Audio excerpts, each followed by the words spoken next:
महाराज कोटि कोटि। श्री हरिवंश महाराज जी रामचरितमानस जी में रामचंद्र जी के रंग का वर्णन नील सरोरहूं श्याम तरुण अरुण बारिज नयन करहूं सो मम उर धाम सदा क्षीर सागर शयन।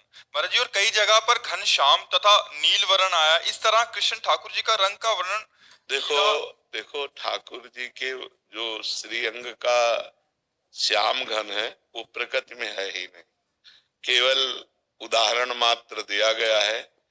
प्रभु अनुपम है, अनुपम माने उपमा रहित। जैसे केकी कंठाभ नीलम भगवान श्री राम के लिए आता है।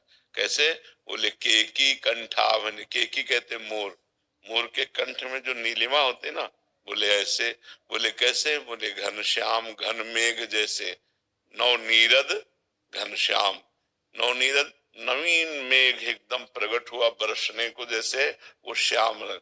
ये कोई भी भगवान के श्री अंग की श्यामता को, भला प्रकृति का रंग चिदानंद रंग कैसे हो सकता है? तो वास्तविक जो भगवान की श्यामता, एक बार हमको तंद्रा में एक प्राकृतिक मोरपंख दिखाया गया और एक प्रभु के मस्तक पर जो लगा है वो मोरपंख, बड़ा अंतर है, बड़ा अंतर है।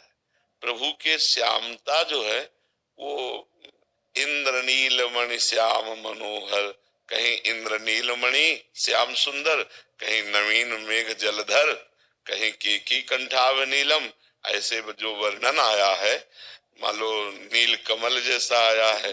लेकिन ये सब जितने वर्णन है ये सब उपमाएं हैं, लेकिन भगवान तो अनुपमेय है, उपमा रहित है।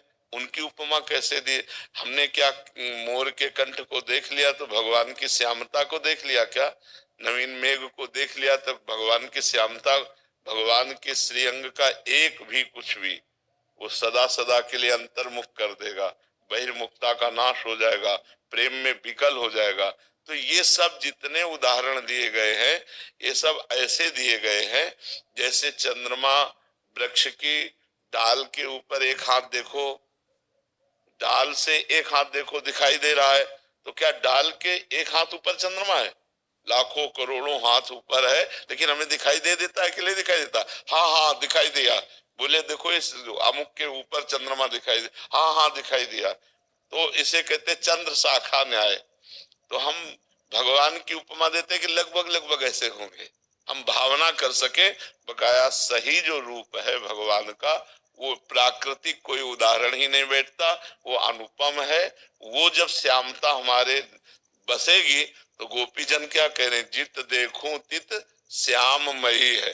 अब तो कुछ दिखाई ही नहीं देता, जिधर देखो वही श्याम सुंदर, वही श्याम सुंदर, वही श्यामता। ऐसा लगता है पूरी सृष्टि में श्यामता की बेली बो गई है, क्योंकि अपनी आंखें श्याम रंग से रंग गई। पी मूर्ति नैनन बसे तेहि रस रहाय समाय, ये लक्षण सुन प्रेम के और न कछु सुहाय। प्रीतम की मूर्ति बस गई। अब वो श्यामता, वो गोरापन प्रकृति में नहीं है जो प्यारी जू और प्यारे जू में है, जो राम जू और सिया जू में है। नीला है या मेघ श्याम है? श्याम यानी काला का सावला आता है, और नीला तो वो समझ नहीं आ रहा है। ना काले हैं ना नीले हैं, ना वो नीले हैं ना वो काले हैं, वो श्याम है। नाम जप, नाम ध्यान, नाम प्रकट करेगा। देखी रूप नाम आधीना, गोस्वामी जी ने लिखा ना, देखी रूप नाम आधीना।